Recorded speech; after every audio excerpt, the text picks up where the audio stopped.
Nothing more genuine than a YouTuber starting a video by drinking a cup of coffee. It seems so impromptu. It seems so unprepared. Yet I had to turn on the camera, set up the tripod, connect the mics, turn them on, put my phone as a monitor, put this light on over here, have this secondary light, and also come up with the premise of the video. So today, my friends, I'm doing a video in response to a couple comments I've gotten on a previously released video, which was, believe it or not, a freebie from the Academy. Oh, what's the Academy? The PigCake Magic Academy? Over 1,000 videos of tutorials designed to make you a better magician. I upload 5 videos every single week. Oh boy, how could a service like this exist? How much could a service like this be? $1 million? $3 billion? No, $5 a month. $10 a month if you want the mentalism stuff. But that's still a White Claw a month. What? All that bargain for so much content? You should check it out. The link's in the description section below. So every Friday, what I do is that I upload a freebie to try to entice people to join the Academy. And one of the previous ones was a trick that I called almost any card at any number. Now, any card at any number is a legendary effect. Somebody names a card, somebody names a number. They happen to be in the same position. Now, this one in particular is one where you intentionally fail. Now, funnily enough, I've actually released one personally to the market where you have an any card at any number that you fail. And then through that failure, that's the method that allows you to get the hit and actually nail the specific card at the specific number. But this is something different entirely, where you have them pick a card, you shuffle it back in the deck, you claim to give them the power of being able to know specifically where a card is in a deck. So you have them breathe in and out, have them concentrate deeply, maybe guide them through a little bit of hypnosis, and then you have them name the first number that comes to mind. Now you deal down to that number, let's say it happens to be 11, and you go, great. So 1, 2, 3, 4, 5, 6, 7, 8, 9, 10, and 11. The 11th card right over here, sir, the 9 of hearts. And they go, that wasn't my card. And you go, man. Well, this is the first time that you do this, and it is a very difficult thing to learn how to do. As a matter of fact, it's taken many years of virginity for me to be able to have the same exact skill. But I'll tell you what, let's see if we're close. What was your card? What was your card? In this case, the King of Clubs. Well, what if you would have said 10 instead of 11? And of course, you happen to show them that at the 10th position, just one off was the actual card they picked. Now imagine a normal, ordinary layperson's reaction to this, right?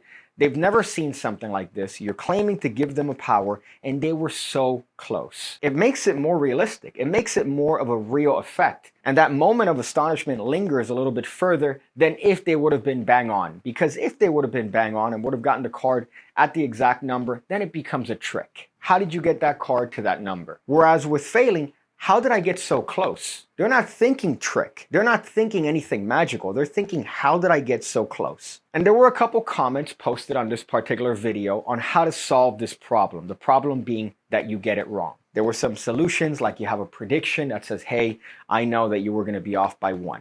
Now, there's nothing wrong with thinking like that, right? There's nothing wrong with thinking like that if it suits your character. If that's something that you want to convey to an audience, that you knew in advance what they were going to do. However, you're wrong, and I'll tell you why. With this little dumb idea of being off by 1, you are trying to get as close to realism as possible. As I mentioned before, if you're trying to give them this power, give them this ability, they're probably not going to get it right the first time. How many times did you fail learning a skill?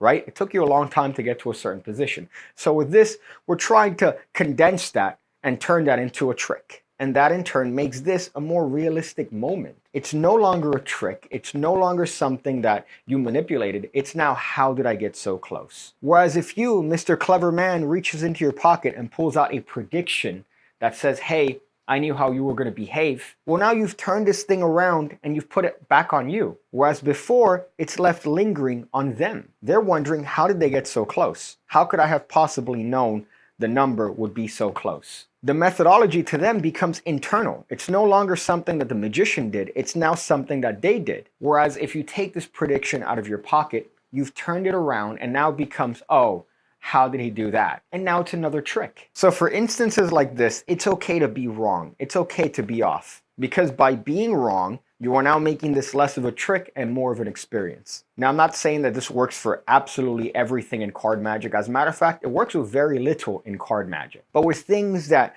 veer off in the direction of mentalism, this concept works exceptionally well. And if you take a prediction, it muddles the realism of this. Now, I've gotten into arguments online with a bunch of virgins as to, oh, look at Mr. Magic Boy. So what, you want them to think that everything you do is real? No, you inbred. What I'm trying to get at is to try to suspend that disbelief to the point where they're even questioning the fact that this was a trick to begin with. It's an experience that you facilitated as the skilled, learned magician. So it's not about trying to convey the idea of what you do being real, but trying to convey this concept of, let's just have this moment between us. Wow, isn't that great that you were able to do this?